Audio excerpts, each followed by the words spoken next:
All right.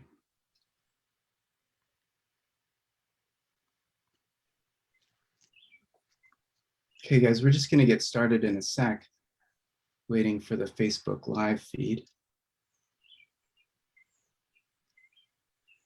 Okay, excellent.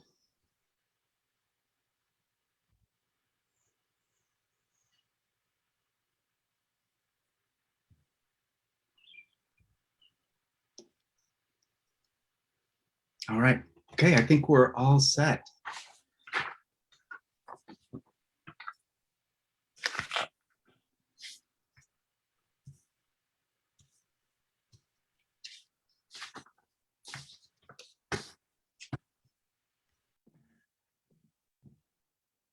All right, everyone.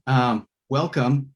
My name is Jason Chang. I am a professor at University of Connecticut, and I am also the director of the Asian and Asian American Studies Institute. We're hosting a community conversation tonight about Asian American studies in Connecticut schools. What we wanted to do today is to model a kind of community conversation that could lead from lived experiences to talking about what a relevant community-driven curriculum could look like in our schools. And so we have a real opportunity to make that kind of connection happen, and some pending legislation about bringing Asian American studies to our schools that will require this kind of community building in order for that kind of policy to be effective, right? So what we have planned today is a conversation that really models this kind of community development, where we want to show how different parts of the Asian American community can come together and share our stories, and to have a new dialogue about what our schools could look like and how to make our communities stronger. So tonight's event is hosted by the UConn Institute, but also we have these wonderful partners in the UConn Democracy and Dialogues Initiative, as well as CT Humanities and the Connecticut Historical Society, as well as the campaign Make Us Visible CT, which has been working on this legislation for Asian American studies, among other things. And so we're really lucky to have these our participants today from around Connecticut, representing diverse communities across the state. Really excited for this conversation. So we're going to get started, and this is, through the course of this this presentation, you'll see how we'll structure this conversation, and the kinds of things that we'll be sharing. Let's see here. So I'm going to share some slides just so that we have some clarity on content, and just to kind of really drive home our message. So let me bring up my slides here. All right, can y'all see that? Yeah, okay, great. All right.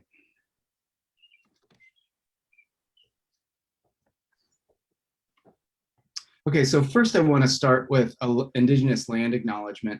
We here in Connecticut live on the Indigenous territories of the Mohegan, Mashantucket, Pequot, Eastern Pequot, Schaghticoke, Golden Hill, Pagusset, Nipmuc, and Lenape peoples.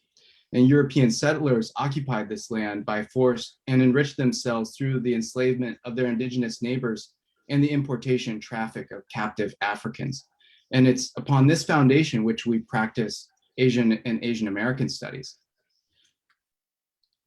And so the legislation I was speaking about is HB 6619, and so it's a piece of policy that seeks to create a K-8 model curriculum, right? So this is not a requirement, but a model curriculum that if schools wish that they can, that the state will provide this kind of assistance and support to teachers and the development of the curriculum. So we're really excited about this because it generates the conditions for schools to incorporate this rich material. And We can't do that without teachers, without school districts, boards of ed, parents, students. They all have to be involved in this. And so this campaign, Make Us Visible CT, has really been about developing advocacy for students and parents, supporting teachers, developing curriculum, and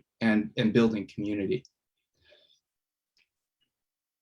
So before I go on, we will have some really basic kind of table rules for our conversation.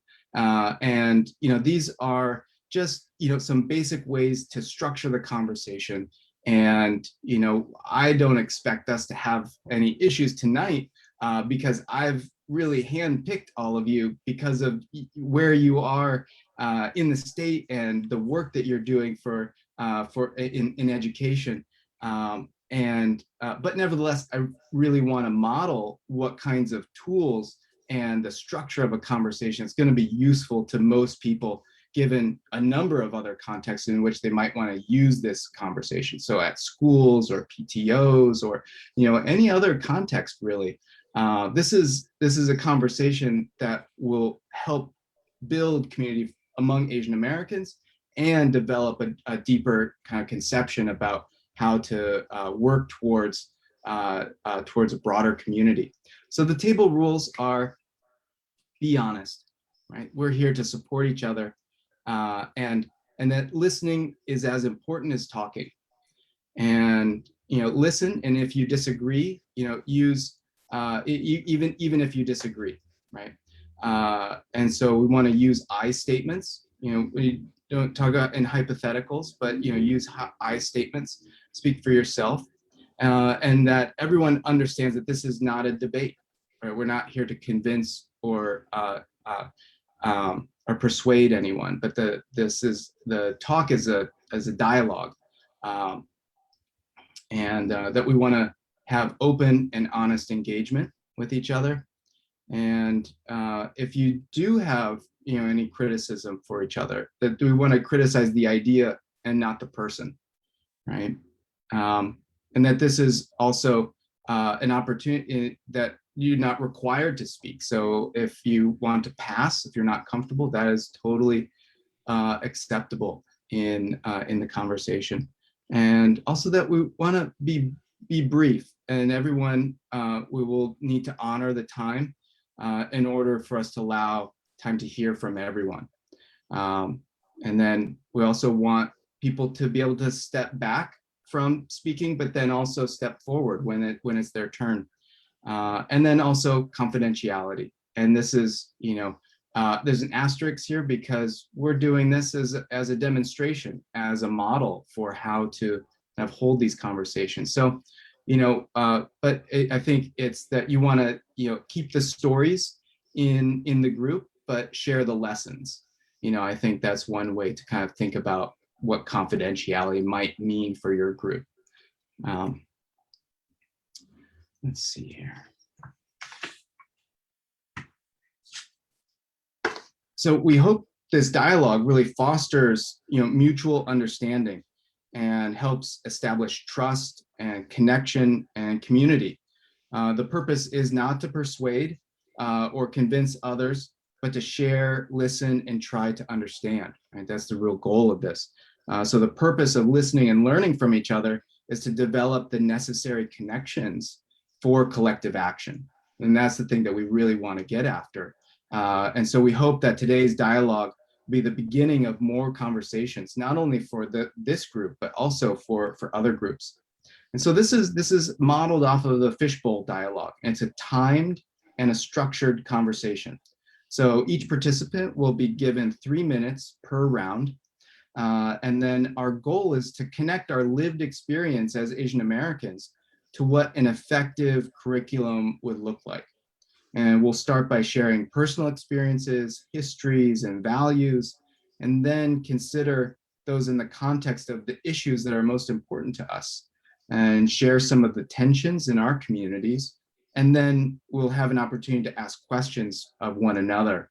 And finally, we'll have an interaction portion in which we share visions for change, identify barriers, and discuss priorities for collaboration. And so I think it's really, exciting to have this kind of conversation that actually leads us to a place where we often think we want to be, but have difficulty finding our way there. So the purpose of the conversation is really to lay that groundwork for us. So I'm just going to kind of describe the focus a little bit more of the conversation, and to help kind of lay some background for this. So first I want to start with Asian Americans, and then move on to what Asian American studies is. So Asian Americans are people with Asian heritage who live in the United States, most simply. That's the easiest definition. They have origins from many different countries, many with different ethnicities, religions, languages, and cultures, and also diverse migration histories and relationships to the United States. So the term Asian American, however, gains meaning when we share our stories and decide to act together, right? Because sometimes Asian American can just mean a census category and not actually be based on any connections that we have with each other.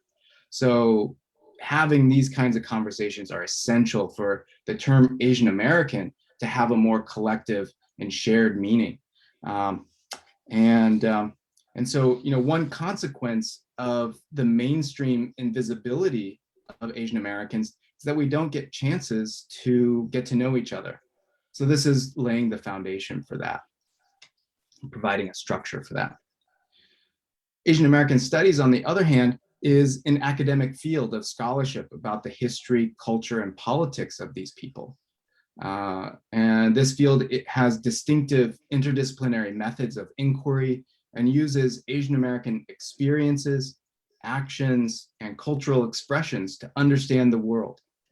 And Asian American studies at its heart is the practice of community, working against racisms, war, and invisibility, right? So those are the origins of our field, and also the reason why we think this is a really valuable conversation to discuss how to bring these things into schools in ways that are relevant to our communities, right? So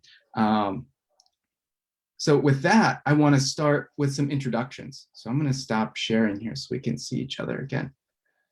Hi, guys. So let's start learning a bit about each other and getting used to the timed structure of the dialogue.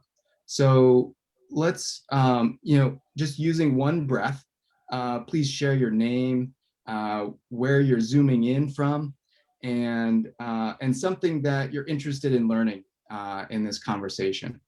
Okay, so I'm going to take turns each round picking someone different to go first. So for this round, Singh, could you go first? Sure. Thank you, Jason. First of all, thank you for organizing this. I think it's really very important, just like having curriculum which can reflect our diversity, but having these kind of dialogues are as valuable as anything else. So my name is Swaranjit Singh Khalsa. I am from city of Norwich.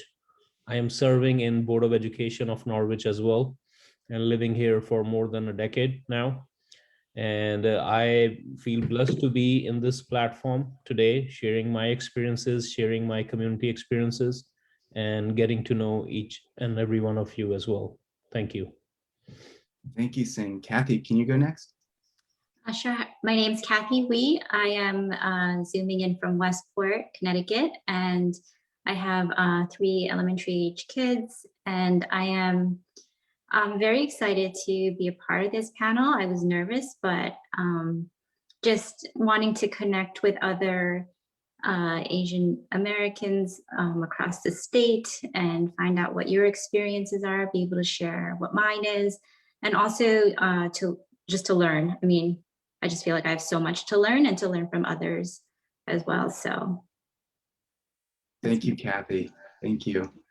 So glad you're here. Souki, can you go next? Hello, everyone. My name is Souki Syharat. I'm Laotian American. I've been in public school as a school counselor for over 2 decades. and probably 15 years at a mentoring program at UConn, actually, with Kyung Public School. This is a wonderful, I think, platform for us to share a story, to learn from each other. The more I think we learn from each other, the more we know ourselves. Thank you for inviting us. Thank you, Souki.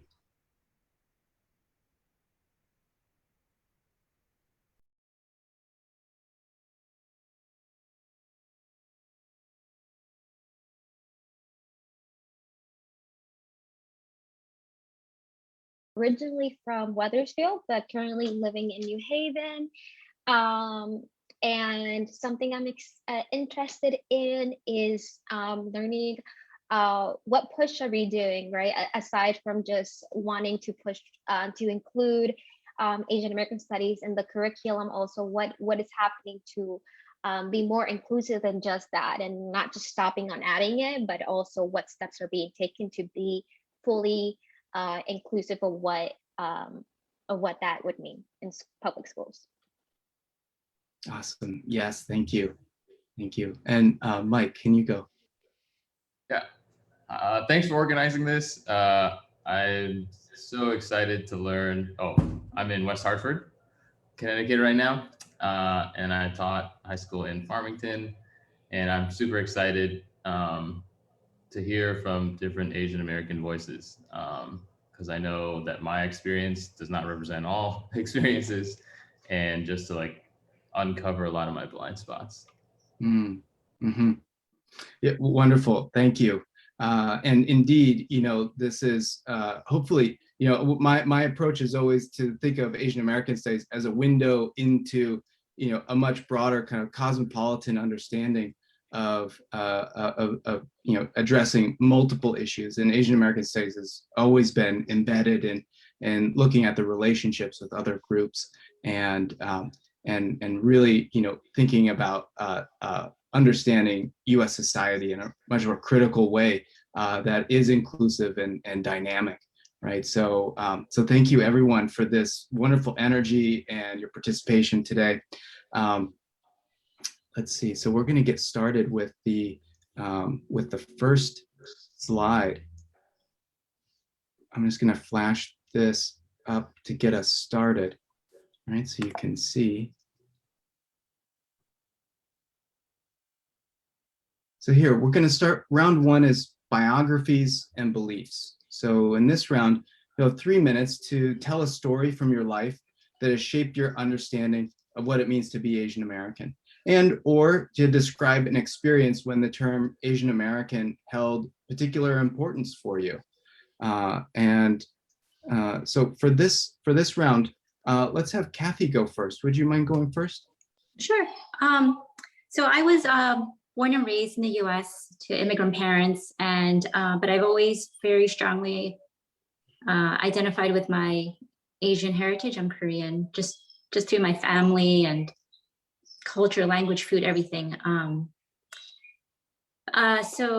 But I kind of felt like that was sort of confined to my home life, and then maybe at school or work, I didn't feel like I could express as much as my you know, being Asian. I almost felt like I had to be white or like assimilate and blend in.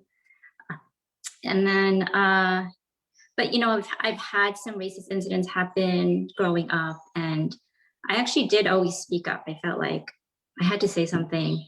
But afterwards, I kind of didn't know what to do. It was just like, I kept it to myself. I didn't really tell my parents. I didn't really have anyone to share it with. I moved to a town that didn't have a ton of minorities. And I did have some Asian friends, but even with them, we didn't really talk about racism or anything like that. And then fast forward to this past year with the pandemic, and I'm hearing and reading more and more stories about violence against Asians, discrimination and racism. And it just really stirred up a lot of emotions in me. And so I started to talk about it with my children, just what it means to be Asian American, racism against Asian Americans. I started talking about, to be proud of who you are and to stand up for yourself if anyone says anything, or stand up for your friends. And I was kind of doing all this on my own still in my family. And then I kind of, I became part of a group of local moms that we organized ourselves. We call ourselves AAPI Westport. And that was really born out of, we felt kind of helpless. There was no voice for us. And so we wanted to be that voice in our community and our schools. And so, that came about, and we're actively doing, things with this group in our town. And so all this to say, I think I just came to this realization that I am 100% Asian, like 100% Korean, but I'm also 100% American. And it's strange, but I think for a long time, I didn't feel that, like I was just as American as my white neighbor. Sometimes I felt like we weren't on equal footing. And maybe we were, maybe we weren't, but that's how I felt. But now I realize, and this is, so late in my life, I'm like on this journey of realizing that, I truly am an American with my Asian heritage. Thank you, Kathy. Thank you for sharing. We're going to turn to Souki now. Can you go, please? Okay. I came, and my family came to the US with political reason. I spent 4 years of my childhood life in refugee camp in Thailand. So when we immigrate to US in early 80, coming to America was just like a movie. We came to live in New Britain, Connecticut with our cousins, and to grow up in America, to embrace the value, what's considered important in America, and also to understand my own culture from Laos.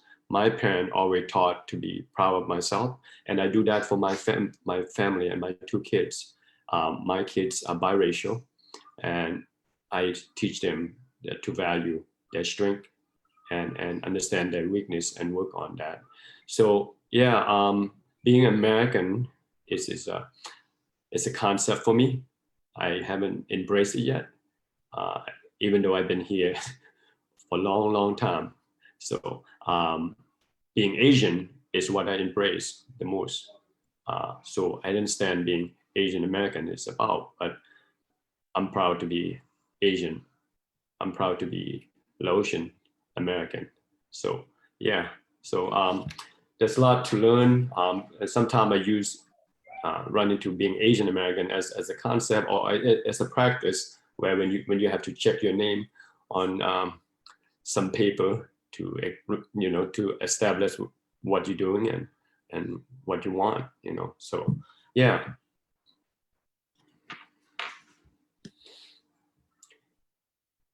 I think that's all I have to share at this point. Thank you, Souki. Yeah.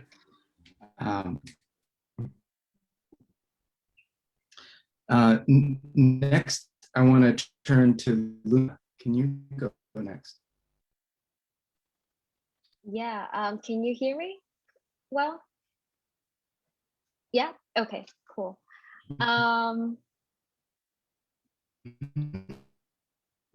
Sorry. Okay. Hey everyone, I'm Yoselyn, and so the term Asian American has had a very significant importance in my life and continues to have a very significant importance. A little bit about me. I was born in Lima, Peru, and I've been in the US for more than 20 plus years. So I have been undocumented most of my life. And so in my country, in Peru, there's a big mixture of the population due to migration and trafficking and enslavement that have happened there from decades ago. So we all look different in Peru. And while I was never questioned whether I was Peruvian, I was singled out based on my racial features, because I do have Chinese heritage. And so I've been called Chinita, China, and while those terms are used as a way of endearment and not to be offensive at all, I've always felt that it kind of like put me outside, made me look as an outsider. And this was through my family members, right, that would call me that. They wouldn't refer to me as Yoselyn, they would refer to me as Chinita, but all my other cousins and aunts, they would be referred to as their name. So while at the time when I was younger, I didn't really connect it to me feeling lost about my identity. Coming to the US, I found myself having to explain myself, explain who I am, why I'm like this, why I look like this, and basically having to not have folks question my identity. So I really had to prove, yes, I am Peruvian, I am Latina, but I do have Chinese heritage, and this is why I look the way I do.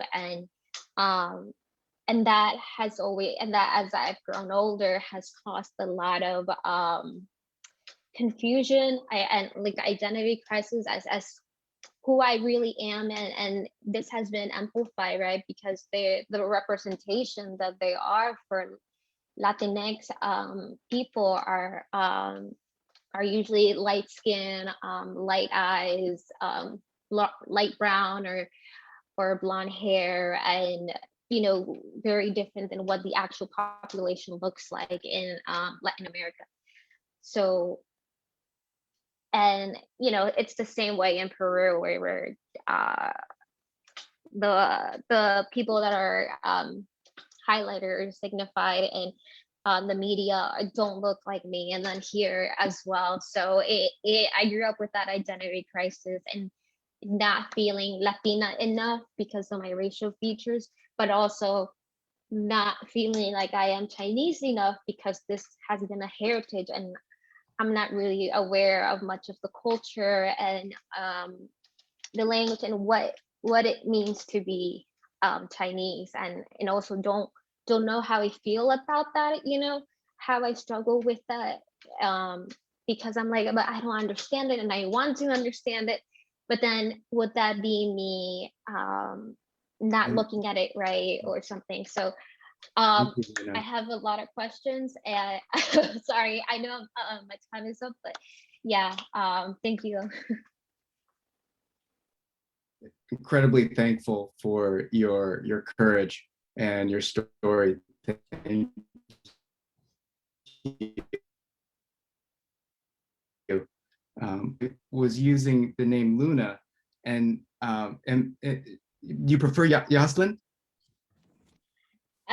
Yes, it's okay. one of the terms that I'm my so name that I'm sorry. like, So no sorry. problem, no problem. Okay, thank you. And now I want to turn to Mike.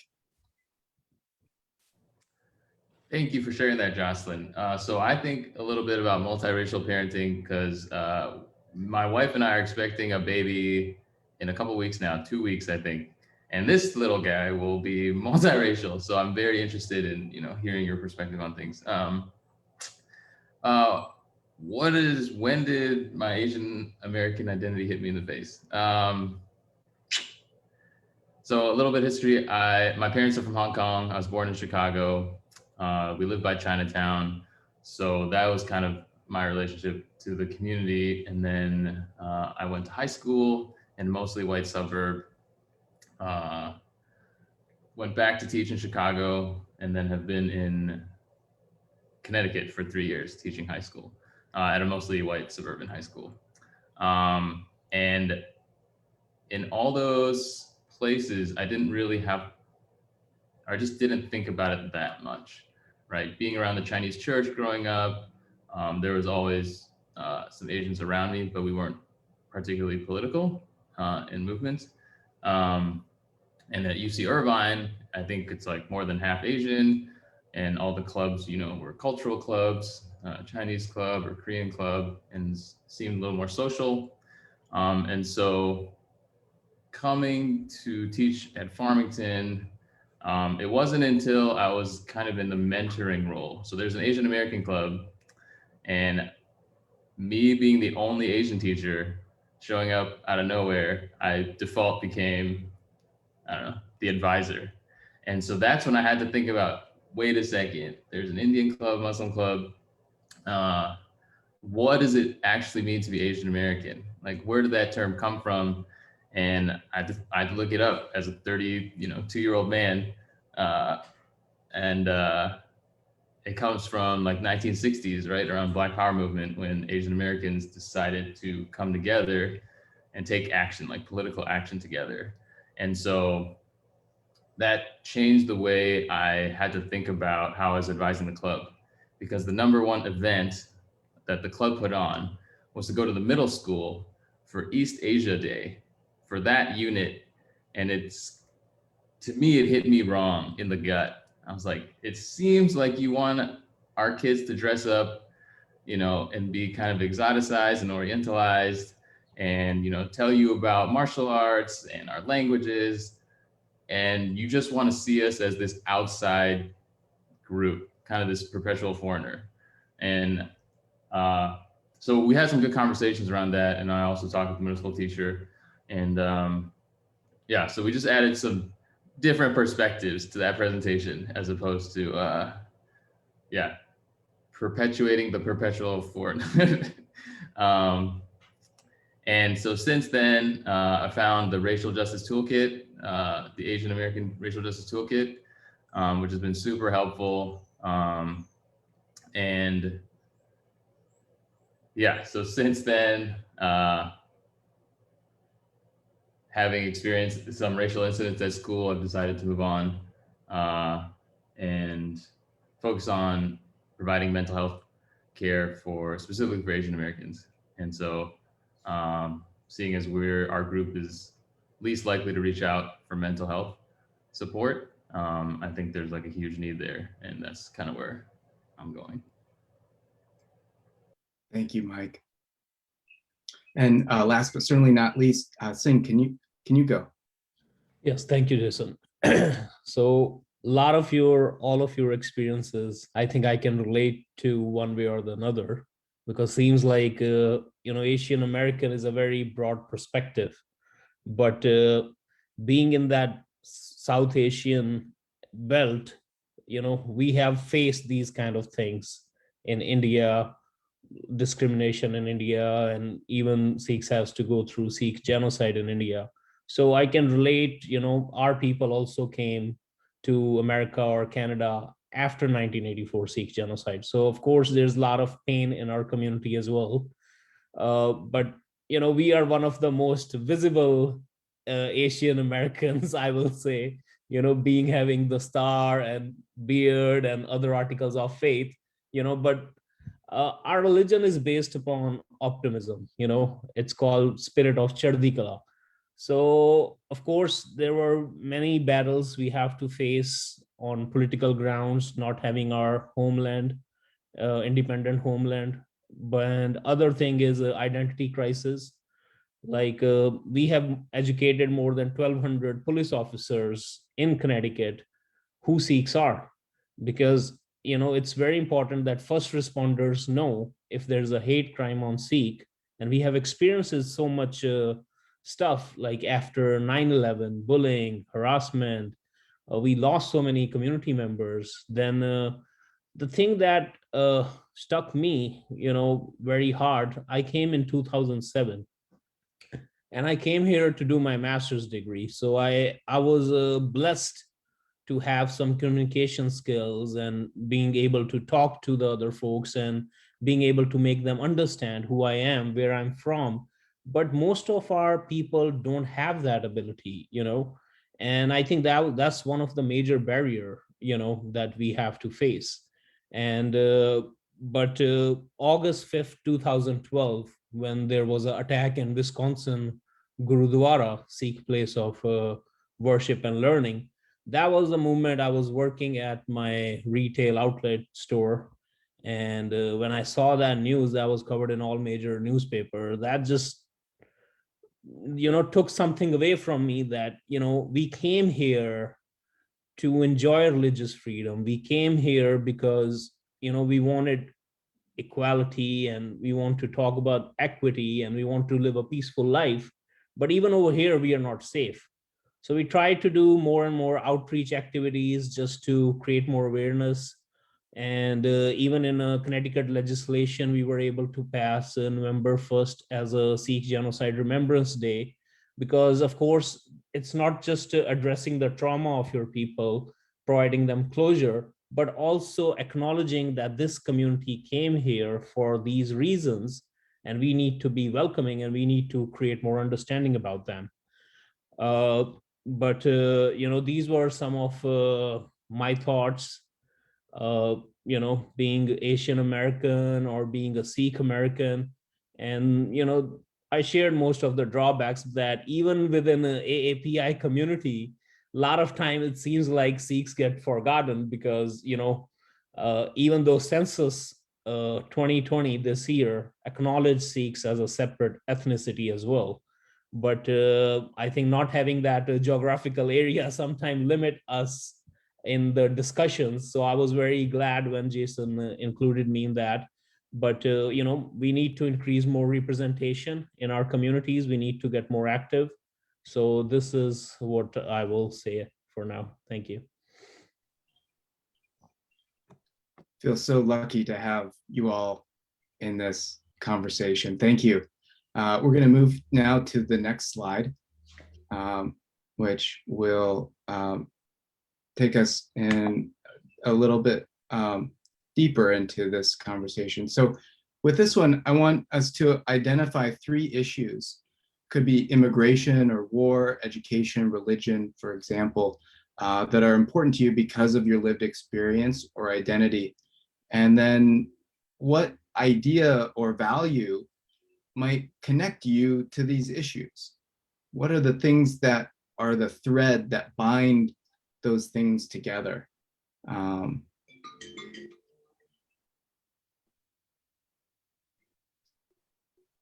Right, so with that, if you're ready, Souki, I'd like to ask you to go first this time.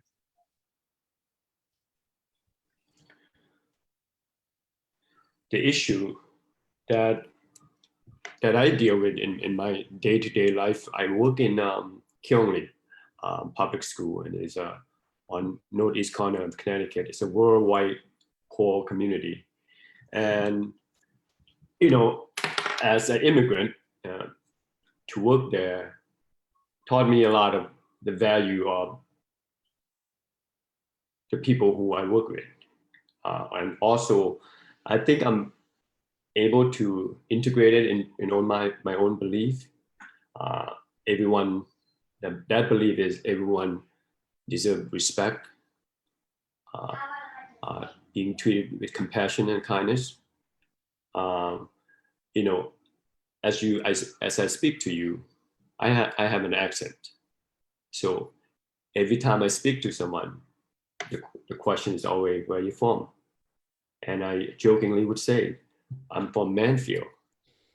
So what do you mean? Where I'm from? You mean where I originally from, where I was born? Those issue for me is day in and day out. When I'm sitting at 504 meeting, I'm meeting a parent for the first time. I have thick accent, and they just look at me like, what are you doing here? That kind of thing. So the issue is for me is immigration. When you trying to acculturate in the culture, and I've been here for a long time, longer than you guys combined, I think. Just joking. But that issue about immigration, about belonging, about coming here to integrate. And I put a lot of compassion and passion into, because I work in mentoring program, bringing kids from Kyungli into Yukon and mentor, have those white kids get to interact with those Asian kids from South Asia, from Korea, from other countries. And I think it's one of the most powerful things that is going on, the Q program that's been going on for 20 years. My value is to work, to put your foot on the ground and introduce yourself to people who might be afraid of you, might think you're a foreigner. So when I get up in the morning, I feel like I have something to say to that little white kid who asked me, where is Laos? And I will say, let's Google it. Let's learn a little bit about Laos. Oh, Laos is the poorest country in Southeast Asia. That kind of thing, a conversation, and they see me as human. And those, I think those community, especially in Kyungli, have embraced me as their own, because I've been there so long and trying to help the community and educate them in many things. And Mike, I'm the only Asian person who work in that community too. Awesome. Thank you, Souki. Next, can I turn to Yoselyn? Thank you for sharing that, Souki. So yeah, something just like Souki, something that has had a very significant impact in me is the intersection of my immigration status and how that affected my education journey, and how all of that not only affected my schooling and social life, but also my own personal life, and it has definitely shaped the experience that I have lived, and I believe will continue to live. And in also the sense of belonging and the value of myself, where I had to, not only do I have to testify and verify why I look the way I do, why I am Latina, my Latinidad, I also have to discuss my status and why why my family came here and verified, and that why that is to people in order to belong or be accepted and not be looked upon as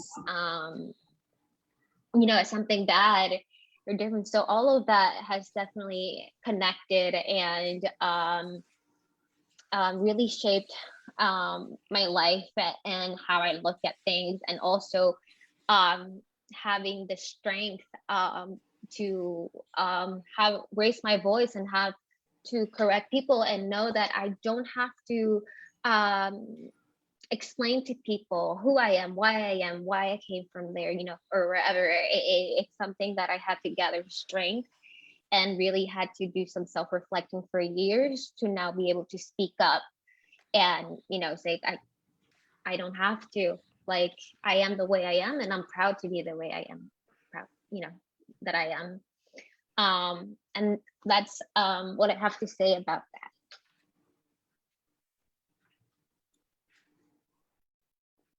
Wow, thank you. Next in my list is Mike. Can you go next? Yeah. So issues and values.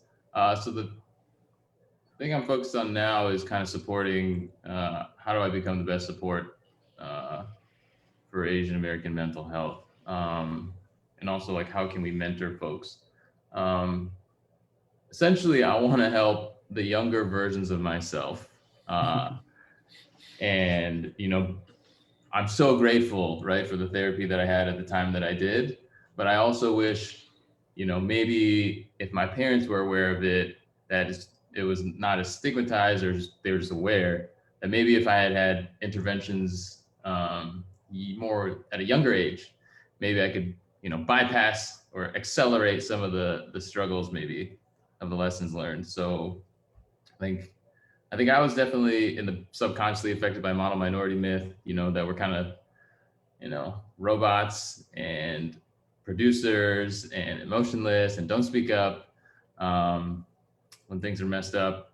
And so I graduated with a degree in biology and chemistry, and I was laid off from my first job. And so existential crisis, right? And so that was the first point where therapy helped me, you know, like, it's okay, you're still human, you're still capable, you still have all these things, all these skills, and that helped me transition into teaching. And yeah, so yeah, I think to speak to a little bit of what Yoselyn was saying, like part of our activism is kind of taking care of ourselves, right? Is knowing when, like, I'm done explaining myself, my existence, my identity to you for a second. Like, you know, I love you, you're human, right? But I'm done for a second. I'll get back to you. And setting boundaries. And so I think exploring kind of the mental health field, you know, informally right now, because I haven't started school yet, has given me a lot of language that I think, you know, we need in the community to continue like sustained resistance against like white supremacy, right? And then how to, yeah. So I'll just leave it at that. So mental health is my value. Brilliant. Next on my list here is Singh. Can you go next? Yes, thank you. I think for me, it will be religion, because that's where myself or my whole community has been targeted. You know, it's like a mistaken identity or identity crisis that we are facing in America and in other places, or I should just say it's a fear of unknown. Because no matter how good my accent can be, you know, when people gonna see me, that's the first question. So where you from? No matter I spent all my life in Norwich, still, you know, that'll be the question of people who don't know or who gonna meet me first time. But I use, just like Souki, it's an opportunity for me to tell them. And that one thing I must say, we need to be comfortable in our own skin first. Then only we can be good to ourselves or to our community or the place where we live in. Until unless we feel comfortable in our own skin with our own history, you know, we cannot be fruitful to others as well. So it was very important for me. I think I learned more about my history after coming to America than living in Punjab for, let's say, like more than 20 years. So, you know, what we have done so far, you know, one way we can increase our relationship with the broader community is by not just education. You know, of course, you don't want to, nobody likes to be educated. They don't want to come here, and, you know, I don't want to push them to learn about who I am and where I'm from. But we started celebrating our days, Sikh Flag Day, National Sikh Day, or we started commemorating our days, Sikh Memorial Month. And we started those recognitions at state level through governor's office, through congressmen, or having resolution in US Senate. That helps the broader community understand Sikh community is part of our American community. And if they are inviting us, they are doing their events outside City Hall, you know, we started becoming more visible. And they started, once they talk to us, then they feel, you know, our values are the same. You know, our religion is based upon equality. Our gurus talked about women rights in the 15th century. So a lot of times people get amazed to see how advanced these people are or how rich their history was.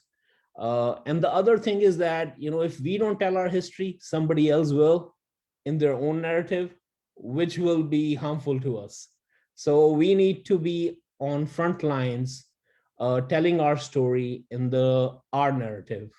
So, you know, that's why, you know, I think religion will be my first thing to go, and especially the articles of faith, like Kirpan, like it's a symbol for justice.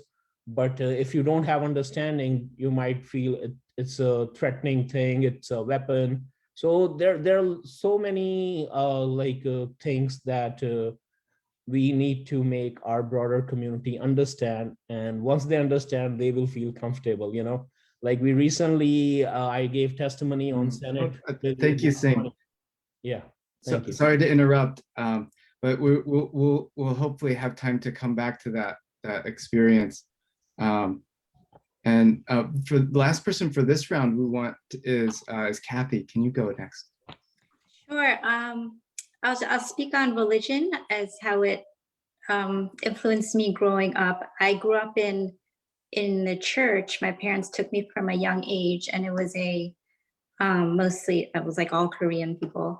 And that was like the one place that I felt, I guess, a sense of true like belonging and a sense of community, because, well, there was, the religious aspect of my faith, but also we celebrated our culture and our heritage. And I saw other people that looked like me, it wasn't a big church, but I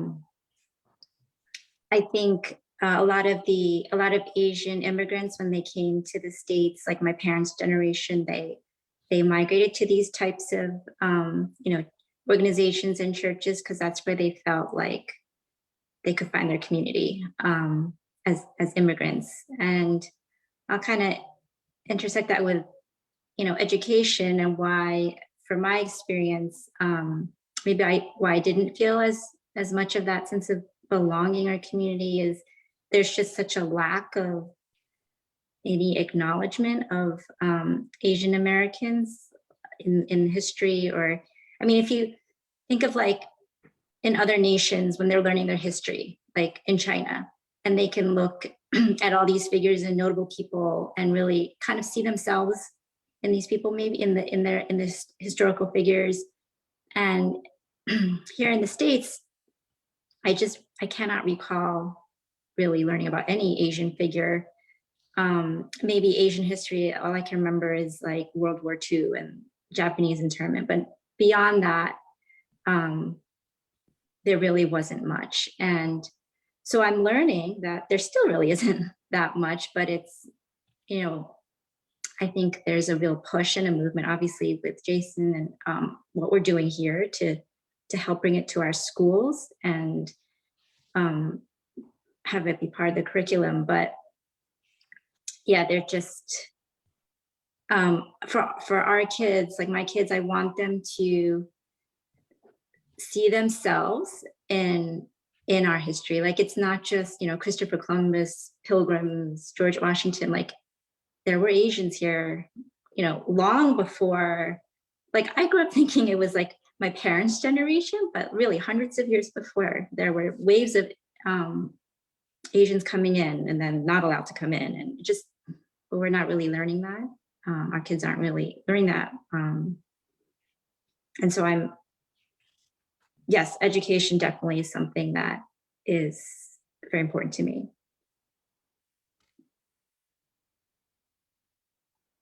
Thank you, Kathy. We're going to turn now to round 3, and let me share that slide so we can all see that. Right, round 3 is challenges and frustrations, which we've kind of voiced already, but I think it would be worthwhile to spend a little bit more time to explore this topic across the panel, because many Asian Americans experience discrimination or tensions, challenges, and frustrations from non-Asian American people, but also as well from other Asian Americans. And so I wanted to open up this space to hold that kind of conversation with, could be also from non-Asian American people, but also within our own community. So, one of the things that we could ask is, what do people usually get wrong about you? And or you could say, when you think about the issues you care about and your lived experience, are there tensions or conflicts or dilemmas you wrestle with that you'd be willing to share? And so with this one, we're going to start with Yoselyn. Can you go first? Yeah, sure. So something that one I would like to share is a personal and traumatic experience that I dealt with, and that began that cycle of me not liking myself, not hating myself. And I mean, aside from having to explain myself to non-Latinx folks and even my own Latinx community of why I am who I am based on my physical appearance. My physical appearance has also made me the target, and I've been profiled with the stigma and racism that there are for that there is and have been for Asian Americans. And when I'm talking about the crucial experience that I had was when I was in middle school, and I was profiled because I remember it had been like the time that I was in middle school was where the shootings at Virginia Tech happened, and the shooter was of Asian descent, and so therefore I was targeted as being the sister, the family member of this individual, and that I myself was dangerous, and that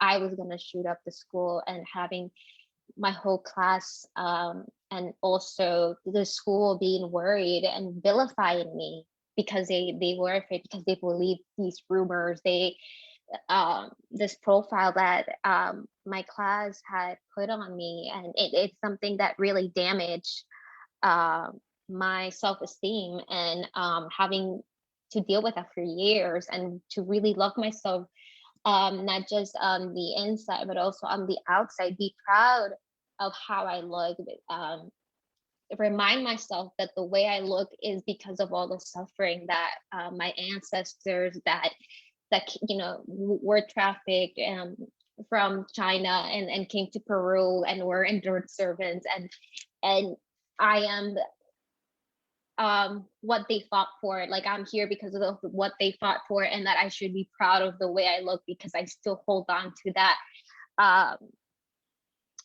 strength and resilience that they had. And and the journey to love myself outside as well began when I was in college, and I took Asian American study classes, and I took 2 classes from Professor Chang that really helped me gain strength and gain love for myself, and understand also a little bit more of the Asian American history that there is in the US, and what had happened and stuff. So that's a challenge that I faced, and that I continue to face because of the recent Asian attacks that have been happening. I've been afraid to go into big cities to walk around because I've been afraid that I might be profiled and I might have an attack happen to me, and that has happened to a lot of Latinx folks that look like me and just get attacked in itself. And so yeah, that's a dilemma that I've continuing but also have overcome in some way. Thank you again. Bringing the breath back into my body consciously to allow your story, to allow everyone's story to kind of soak in. Next on my list is Mike. Can you go? Yeah. So tensions and conflicts.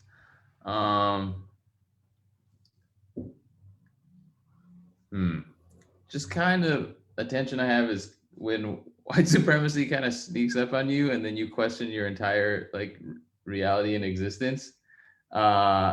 So at the beginning, our school mascot was the Indian, and within the first 3 weeks, you know, I couldn't sleep because I hadn't researched the school that much. And I was like, yo, I gotta say something. Like, this is damaging to kids. This is damaging for, you know, our POC kids. And also it's making like our white kids like think everything's fine, which is not fine. And so I spoke up. Well, I went real non-threatening because I'm the new guy and I'm just investigating, asking questions. And I asked the athletic director, I just pulled him aside between classes. I was like, oh, do you have time to talk? And he's like, yeah. I was like, what's going on with this? Like, what's the history of the mascot? You know, very non-threatening questions. And I don't know, he was real suspicious and triggered, and he exploded. Like, who do you think you are? You're new here. Have you been to any sports events? And actually, I have been to quite a few. And like, I do love these kids, and I care a lot about them. And I present them with the research, but I guess he wasn't in the headspace. And so he reported me to administration, and they pulled me in. I was like, what? I was like, he yelled at me. His secretary apologized on his behalf for him losing his school. Why am I getting called in? And, you know, they're explaining like, well, the history of the mascot is like community members supported and so and so. And I was like, all right, so what's the next level if you're not, you know, if you don't want to stick your neck out? So you go to the principal or the superintendent, but the superintendent is powerful. So be careful. If, you know, you rub her the wrong way, you know, she has strings in Hartford, you might not be able to get another job. And man, I was like, is this real life? Like, is an Indian mascot okay? Is it like, but yeah, so that's attention. And most recently in this pandemic school year, in the middle of one of my morning classes, I had a white student just drop in the chat really casually, if you don't stand for the Pledge of Allegiance, Mr. Ng, you can get the F out of my country. Which, you know, children are children. I'm an educator.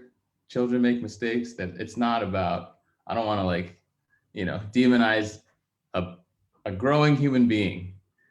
But I think the response from administration like clearly did not show understanding on my part when I was like, hey, this is not like, this is harmful. Maybe, you know, we need to intervene with parents. We need to produce some healing with the rest of the class, you know, that has experienced this act of racism. And so one scary response was, it would have been the same if a Black American said it to a Latinx American. It doesn't matter that it was a white person that said it to an Asian American. That was disturbing. And then, so we asked, so it's fine. I pushed for follow-up. I give people opportunities, and I talked to the superintendent. And so after we have a conversation, I'm like, I follow up email. Can we continue to talk about this? You know, because she seemed very understanding and humanizing and listening. And then I get kind of this bureaucratic email, right? Here's all our anti-racist initiatives. And like I explicitly said, hey, can we talk more about this? Like I need to talk to you human to human, just so maybe like we can find some common ground, because that's a lot of painful stuff. And I think, you know, I don't know what, I'm not trying to demonize any particular person, but there's just like, I think there's value in ethnic studies, Asian American studies. Let's go back to that. That if we can humanize every single person and understand that our experiences are complex and there's a history, you know, of discrimination, stereotyping, right? That maybe, right, that student, or it would inform my conversation with the students or my conversation with the parents, or maybe different faculty in my school will be able to support me differently, right? They'd be like, oh yeah, this follows like a long history of Asian American discrimination. All right, let's talk. But unfortunately that didn't happen, but I'm hopeful, and that's why we're here, share stories, move forward. So thank you for listening. Thank you, Mike. Okay, after Mike is Singh. Can you go next? Yeah, I was just thinking, you know, listening to all of you, basically, you know, all this hate is coming from ignorance. And the best thing to address ignorance is education. So of course, it's a very valuable thing if we are able to, get that legislation passed, and eventually, in our schools, something can be taught about various different faith groups or various different communities that live under the AAPI, broader spectrum. So, my experience has been, I will say, so far, not that bad. I'm still alive, but there's always something in your mind when you see all these hate crimes happening to your community members. Recently in Indianapolis, the FedEx, that shooting happened. And made you think, it has been more than 125 years. We are living in America, contributing in this country in a positive way, and still how hard is to get this kind of basic education to our community, that who all these different folks are, why they came here. So something should be, of course, done at federal level, and I have always stressed upon that. But I think starting somewhere at the state level might create a model or more discussion about it. Like even in New Jersey, the attorney general is Sikh. So the first congressman, first not just Sikh congressman, first Asian congressman, Dalip Singh Sond, in 1957, from California, was a Sikh. Still, I guess, we are unable to spread our message to the extent it should go at the root level. So, I fully support the, education in our curriculum. That'll be the root level, addressing our kids so they don't create that bias in their mind. Once they have the knowledge about who these different folks are, why they're here, what their history is, what their articles of faith are, I think that will address most of the frustration that why our people are still dying for no reason. So, I will just say that much. It's a very sensitive topic to me.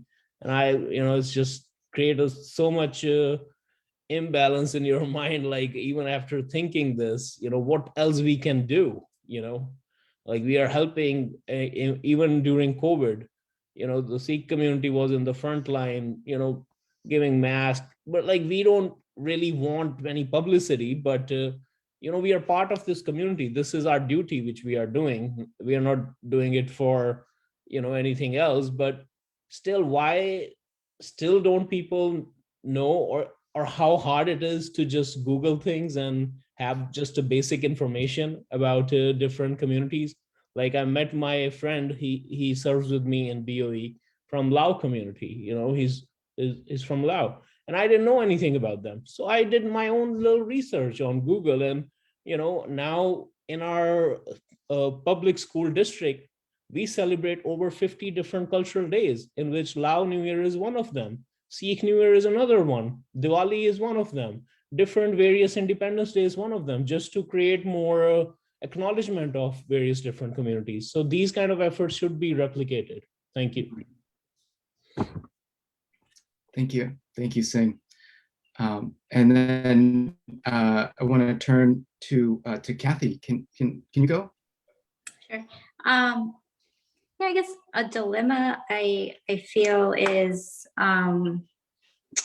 so living here in Westport, for me, I thankfully have not experienced any outright racism or anything like that personally, and people here are lovely. We've made good friends here, and then we had a peace rally here a couple of weeks ago in Westport, kind of with that group of moms I told you about. We organized it to just stand against, AAPI hate and racism. And we invited high school students to come speak. And yeah, and so their stories were really eye-opening to me, because they're currently in our high school, and they've experienced racist comments, jokes. One girl I thought was pretty bad. She shared she had urine thrown at her during her school years in Westport, and so I was listening to this and I was really shocked because I guess I kind of naively thought, even though this is all going on in our country, I didn't realize it was happening right here in my own town. And so I have, you know, 3 young kids. My oldest will be going to 4th grade next year. And so I'm thinking somewhere between 4th grade and middle school, this stuff is happening. And I can't even fathom it, because right now they're so sweet. And like, where does that start to happen? Where do these kids start to do that and to do such really hateful things? Even maybe they're not even fully aware of what they're saying or doing. They're just hearing it on, you know, television, or maybe through older siblings, parents, family, who knows? But they're saying these things to their classmates, and that's where I want to interject myself and try to combat this. And because obviously we're not born to think this way. It's taught, or it's learned behavior.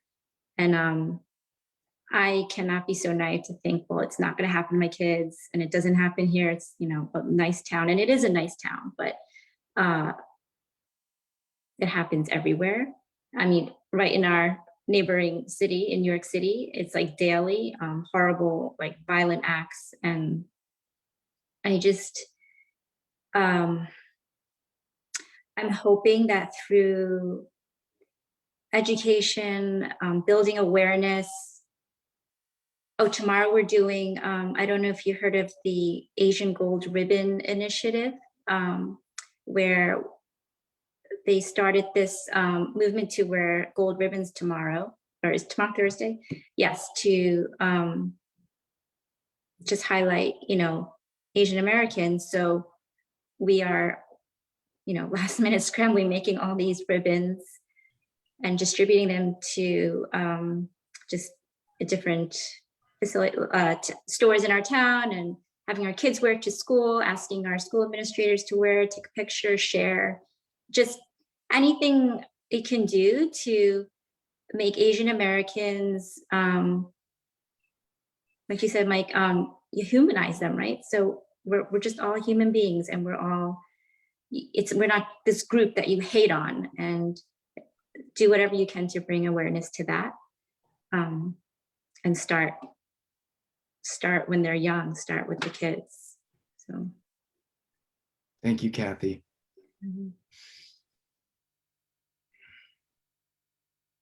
Souki, can you finish this round for us? Sure. Mike, it's really interesting that we share our story and our experience. You mentioned about the mascot. I work in Kyungli. Our mascot, high school mascot, is Redmond, and it continued to be Redmond. I coach field hockey. Majority of my players are white, and you know, when they get in the huddle, when they say "red girl," and I use joke to say, I don't see any red girl here.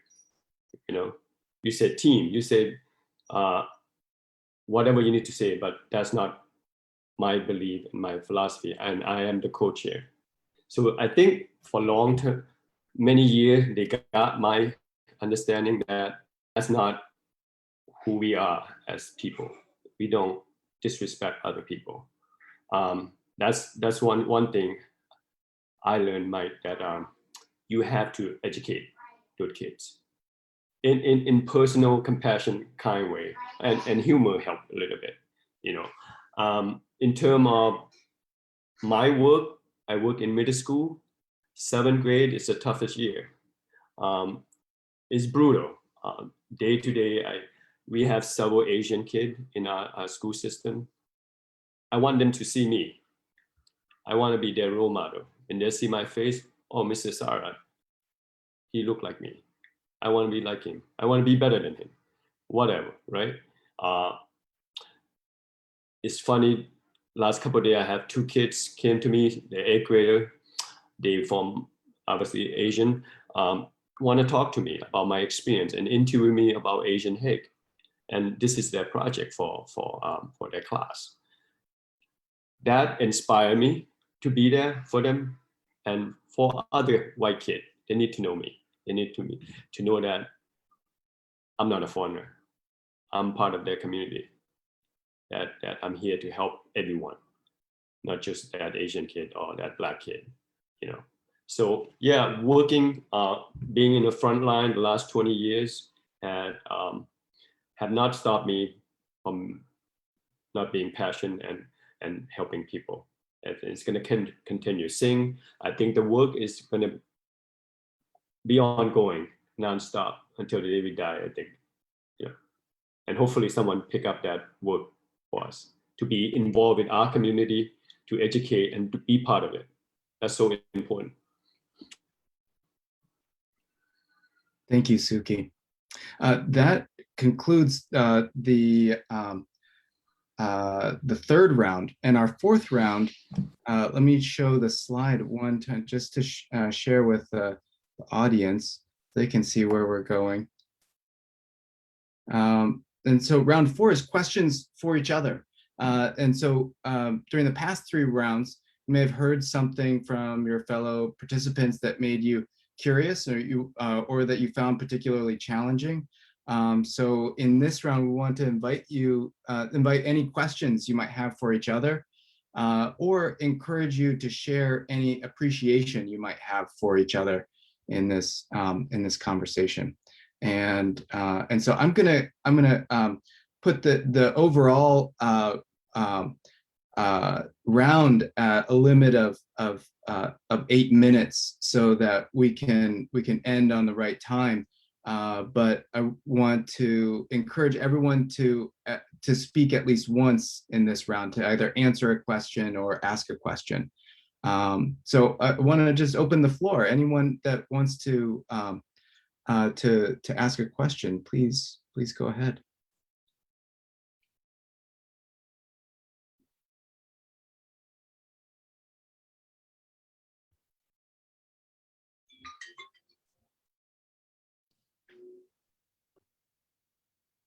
I'll ask a question to Mike. When you were going through all that at your school, like with the mascot, and did you feel like it was because you were Asian that you were not given the support or the backing of the administration, or that even someone just, you ask non-threatening question and someone just comes at you? Did you feel like that was because you were Asian that they treated you that way? Right, but that's the thing, right? We'll never know. And that's like kind of the self-doubt that exists in our minds. Like, Right. Was that person mean to me just because they had a bad day? Or is it because Right. I'm Asian? Well, maybe hit some more context. So after the shooting of George Floyd, everyone started changing their mascots in Connecticut. And so this school has also followed suit. I'm gonna give them credit where it's due. They went through a long educational process with the community, and they have changed the mascot since, right? But I had someone come up to me, a faculty member, said, "Yo, I'm so pissed that you got railed 2 or 3 years ago when you brought up the same thing. And now, because when they're ready, right? Which is, I don't know, when they're ready, they're ready." And it did feel very invalidating. Let's just leave it at that. Well, they were kind of forced to get ready, right? Like, Yeah, so we'll take times have changed a little bit, and so we'll take what we can get.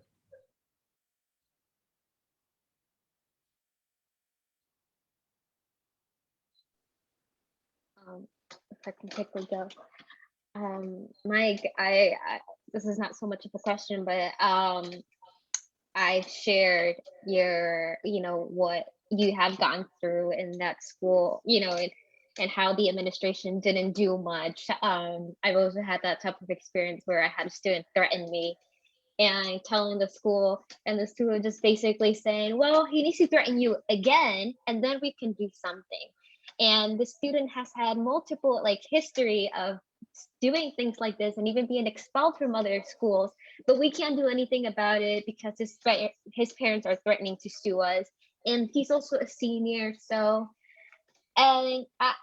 but nothing was done, and that is so. And we talked about, some of you have talked about mental health and how that affects. And I'm like, I'm a staff person and I'm being threatened. What is not happening to my students? And this is highly affecting my mental health as well. And it just sucks that the administrations of schools sometimes don't take importance into it until it's too late, you know.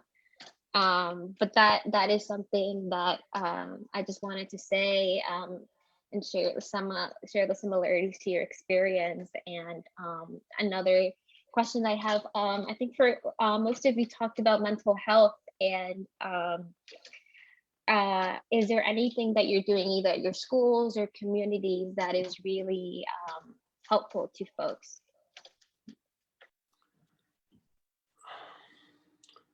Well, for me, I'm a school counselor. I work with young minds, the young kids who could be brutal in terms of their behavior to one another. You know, I try really hard to help those kids who get harassed, picked on, because they are different in some way. Doesn't have to be the skin color, could be, you know, where they come from in terms of social dynamic, whatever, right? I find that being supportive to those kids, listen, I might not have the answer, but I'm there for them. When they ask me to see them, I say, I'll come by and let us talk. You talk, I'll just listen. You know, that kind of thing help them feel important, feel like they're there, they're part of community. For me, I think it's effective in that way. So.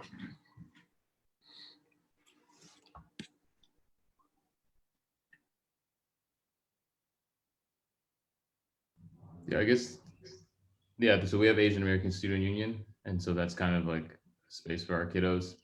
And I think our co-advisor, Coach Latan, does a really good job checking in, and then also leaving them with like affirmations, validations, like your experience is real, your existence is real, you know, like you're powerful, you're not quiet. And that's like what we got. And then just kind of, I think these spaces are important, right? We cannot rely completely on the systems that are not made by us or for us to support us all the time.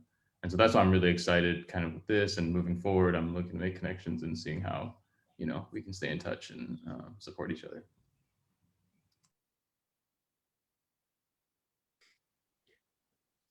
Yeah, I just want to add that, you know, it is very important that in the leadership role, unless we have people who understand the importance of looking at things through the lens of Asian American, you know, unless we do that, you know, we won't be able to justify our actions. And you know, one step that we took in our school district in Norwich was to create an equity committee, and all the inputs were taken not just by teachers or by Board of Ed members, but also by the community partners from various different faith groups and people who are active in the community.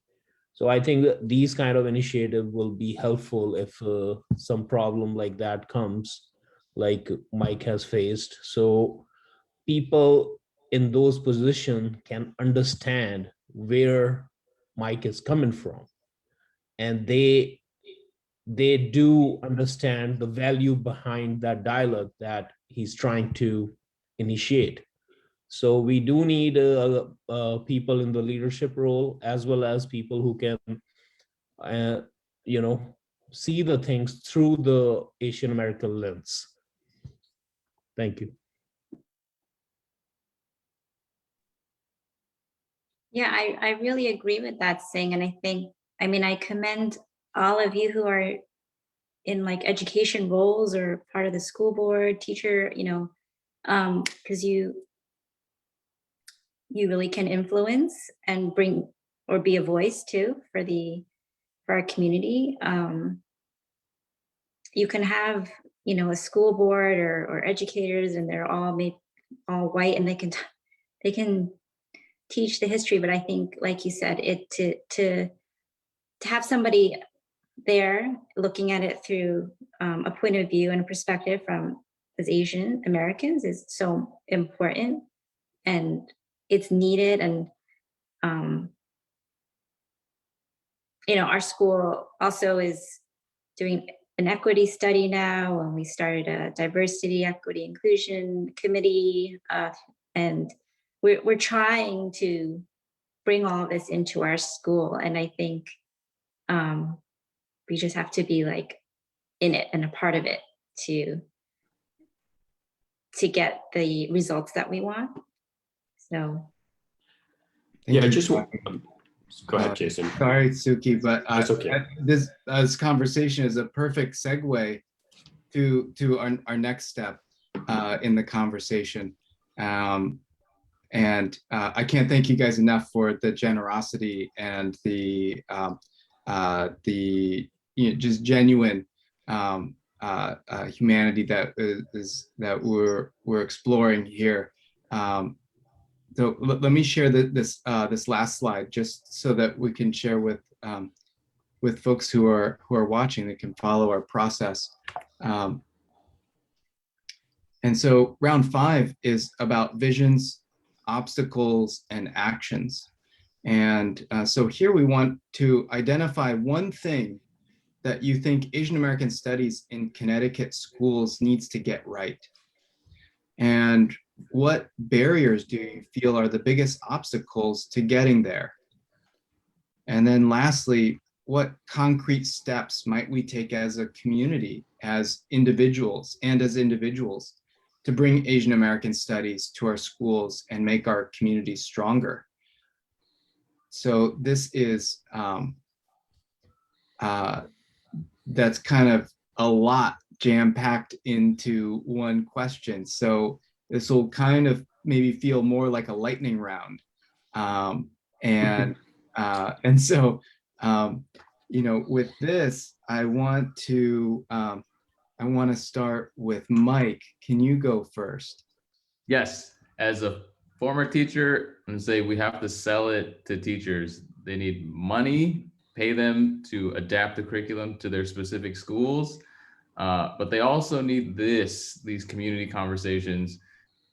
Well, a lot of times if a school is lucky enough to have an Asian American, right, that may or may not be the only person.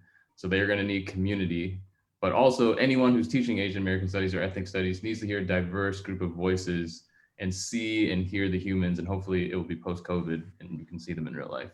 And I think seeing the humanity in the studies will prevent, teachers hate new curriculum. We hate getting piled on. So if we can sell it as a human thing, then I think, okay, I'll be quiet. That's amazing. Thank you.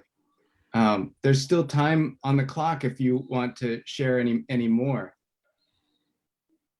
Oh, I thought we were going lightning. I said it might feel as if it's a lightning round.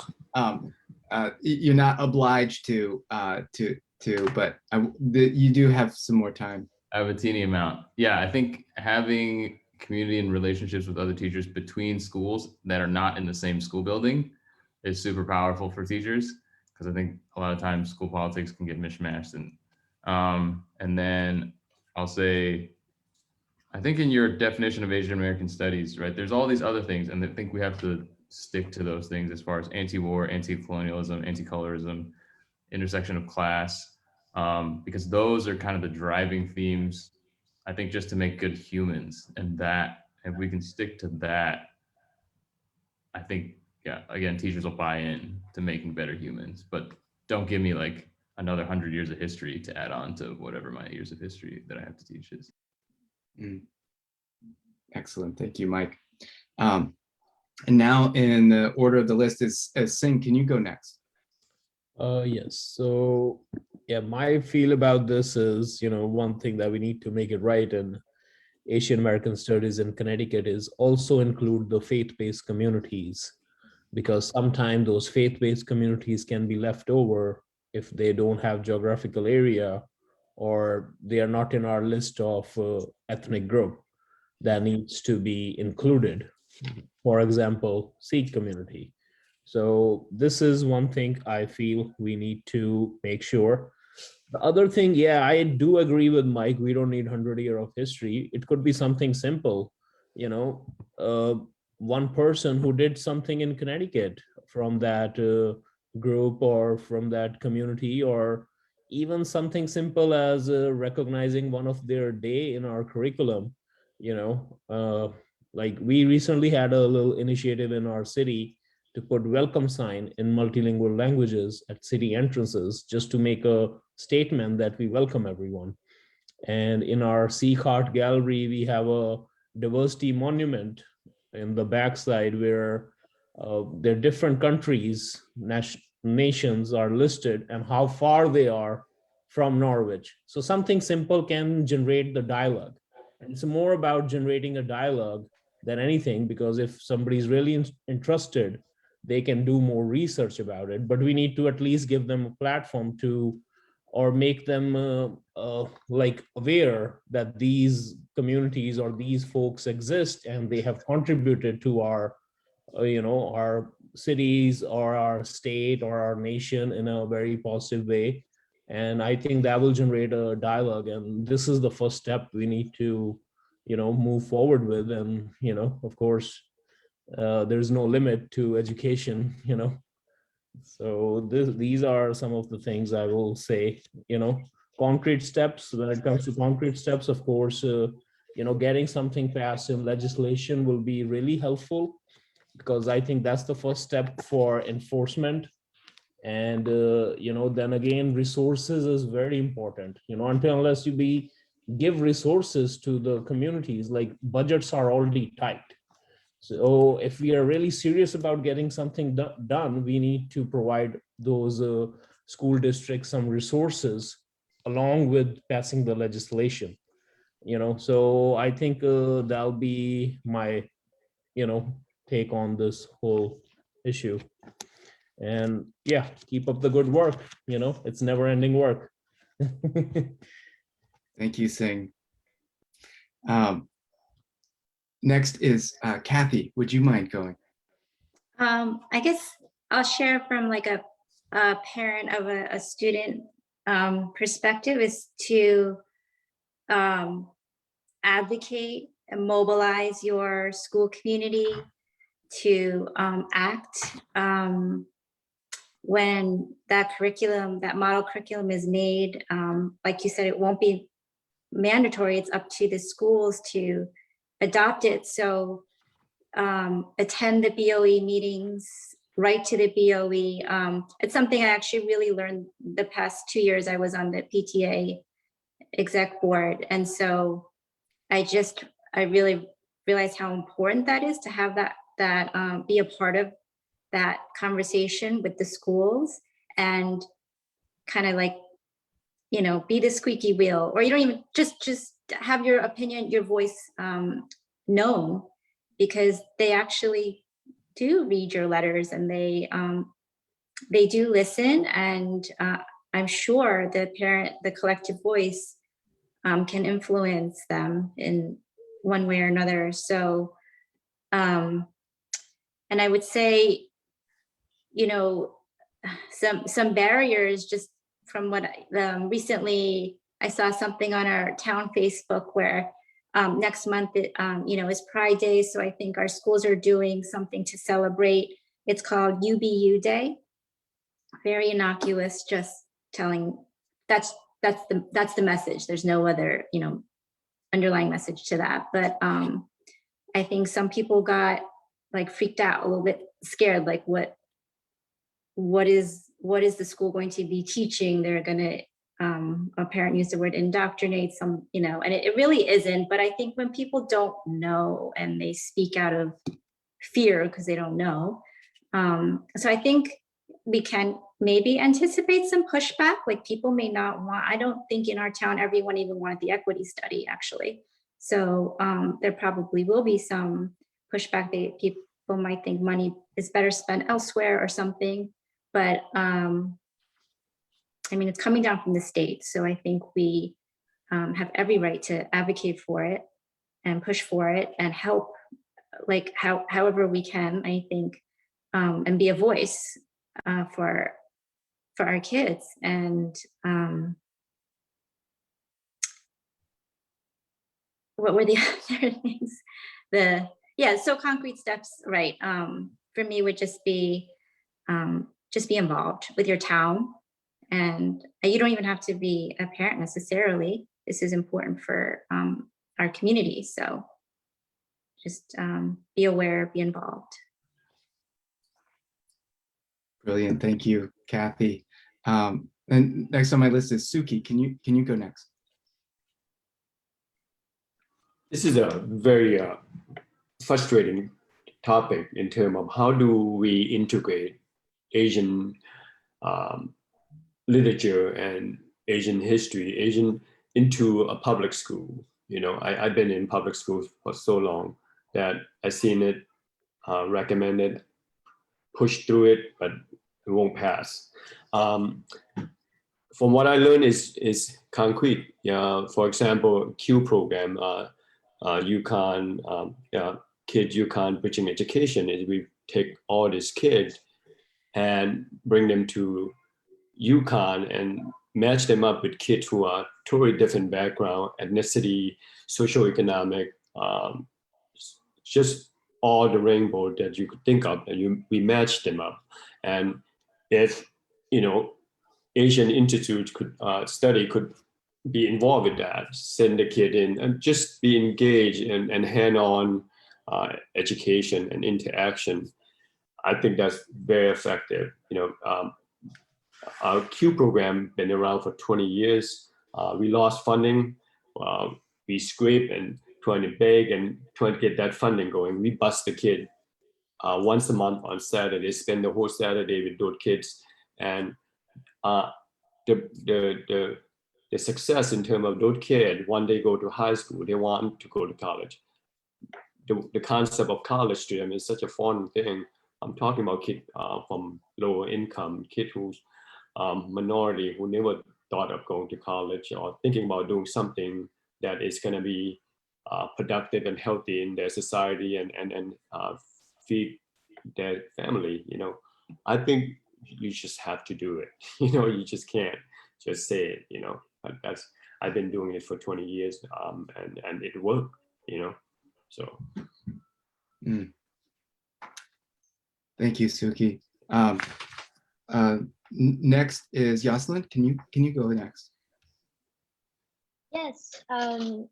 So I definitely think it's important to have ethnic studies, specifically also, you know, Asian American studies and so on. And it's not about just it's, you know, having to fight to pass this legislation, but it's also about knowing how this legislation, and if it does pass, how that's going to be implemented in our schools, where it's not just here's the opportunity to have an Asian American class and that's it. No syllabus, no curriculum to teach that, and then also not having the correct person be able to give those studies, because I don't believe that a white person will know more about Asian American studies than our own person that is Asian American and can identify different topics. And I have to respectfully disagree, but I believe that yes, we do need to include all the history, like the 100-year history, because that's how folks are going to understand how today is shaped. And obviously I'm getting my certificate to be a history teacher, so I might be a little biased because of that, but I do think it's important, because that's what happened to me when I took Professor Chang's class. We didn't just touch on what's happening now, but we touched upon years, and that's where I got to learn that the Asian migration that happened in Peru happened through like the Coolie area, and how Cuba and Peru were like main ports, and that's how I understood my strength and my ancestry, my heritage. And so I think it's important. I don't think it's just here's one thing and that's it, because I've seen it in schools where they have Human Rights Day, and what the Human Rights Day is, for example, talking about immigration. Well, you have to do immigration, but the right way. So you have to, you know, go through, you know, get a green card and then get a citizenship, but they don't really touch upon what that really means. right? And then Human Rights Day that we have in schools will first identify what is human right, and then let's identify what countries are terrorist countries. Like, what is that? Like, so we can't just touch upon one thing or just have a Human Rights Day. We need to go in depth about it. And I think that's what's important about pushing the legislative and also having steps of how it's going to be processed and implemented in schools.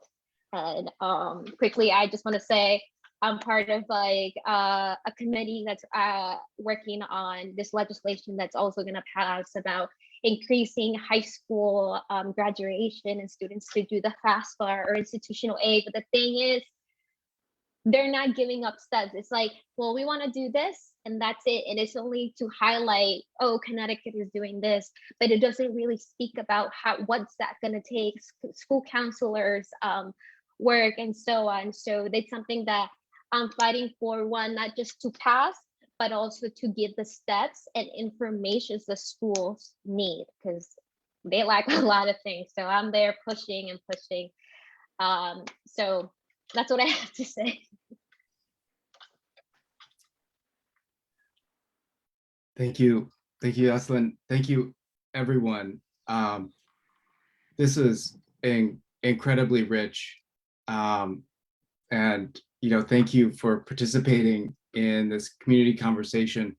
What you've shared tonight is powerful because it considers how we can work as individuals and together to strengthen our schools and build an Asian American Studies curriculum that meets our needs. And it's been a privilege to facilitate this conversation, and I hope you've also found it valuable.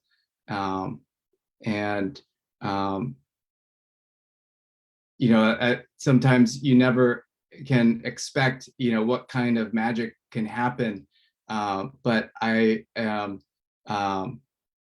just so appreciative of everyone bringing such honesty and your stories together. I think we've demonstrated, really, that there's no one way to be an Asian American, but that, sharing these stories and bringing different, experiences together and different perspectives on the school system, that we see a really complex and detailed vision of the work in front of us. And so in the process of moving from conversations about our lived experience to building community-driven curriculum, my institute, the institute I direct, the Asian and Asian American Studies Institute, is a resource hub to help facilitate this endeavor. So I want folks to reach out for consulting on curriculum development or to support in the enrichment of classroom pedagogy. We've talked about the support for teachers, the identification of faith-based communities, the need to mobilize communities in action to be involved in town politics and boards of education. We've talked about the resistance to change and the importance of human relationships and human encounters and mentorship, and then also the dramatic kind of vision of what a changing curriculum can mean, not only just in what we teach, but how we teach it and how we know that information, and that can come from a lived experience and not just from a mysterious historical source. That what we're asking for is for the curriculum to be a mirror and to really help to inform how we understand ourselves and the community and the world at large. And so in this way, Asian American Studies, I feel like, is a window into many other things. And we can only have strong Asian American Studies if we have strong Black studies, if we have strong Latino studies, right? If we have strong Native American studies, like those are all things together. And I'm not advocating for a siloed curriculum, because we don't live in silos, we live together. And so this is something that I'm really excited to see grow, and it has to happen through conversation and community building. I'm so appreciative to you all for making the time for this really long conversation, but I think it's been really valuable. It has been for me.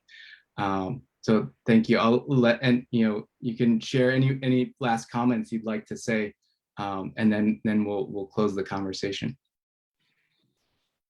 Well, I just want to thank you, all of you guys, to be part of this, because it's very important that we share our story, we find our common ground, and find our purposes to go forward with the struggle that we have with the violence and the discrimination and the struggle. Thank you. Yeah, I just want to thank everyone. Oh, sorry, did I cut someone off? Go ahead. I want to thank all of you for this conversation tonight. I think there's just strength in coming together with other people who have like a common goal. So I really enjoyed it, and I really learned a lot from every single one of you and your perspective and your experiences. And I actually hope we can talk again. Yeah, thank you. And actually, I'll just second Suki's comment. And these kind of discussions are very powerful, actually, because these are one-to-one live experiences from the people living in the community, serving in the community in different roles. So I appreciate this effort, and please continue these kind of efforts with other community partners as well. Just want to let you know, in Norwich, we have Sikh Art Gallery, which is also a Sikh information center. So if anybody need any information, or if you're interested in the artwork, please come visit us. You can also do virtual tours on sikhartgallery.com as well. So, our goal is to create general public awareness about our communities. And I think addressing through education system is really what we need. And they're gonna address the root cause of, a lot of troubles will go, especially the hate crimes and stuff. I think we can get rid of them if we address through education system. Thank you.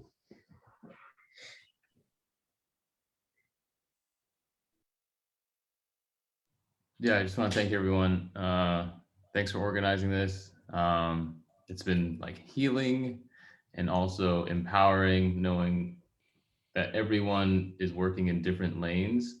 And this like reminds me that the model minority myth is such a freaking myth. We are not silent. We are not passive. We are actively working. You might not see us, but that's your problem. Now you see us if you're on this talk. So thank you for coming, and then keep seeing us, reach out to us. Please continue to work, and thank you all. Yeah, thank you all so much. I really appreciate the space and enjoyed this talk, this discussion. And thank you, Professor Chang, for inviting me to speak. Thank you, everyone, again. And for everyone watching, this is when we post this on YouTube. I'm going to also connect this to a printout that has the slides that we used, as well as a script for having these kinds of conversations. So so this is meant to be adopted and taken into other spaces. And so I hope that you'll look at our conversation as hopefully a model and inspiration to develop this kind of discourse with your peers or other people at your school, and to bring this conversation to many parts of the state. So please reach out if you have questions, and thank you guys so much for this conversation. I can't wait to do it again. So we will have perhaps an update to see how we've been doing our work in our different lanes, and to check back in. So thank you again, guys. This has been truly amazing. Thank you. Thank you. Thank you, everyone. Good night. Good night. Good night.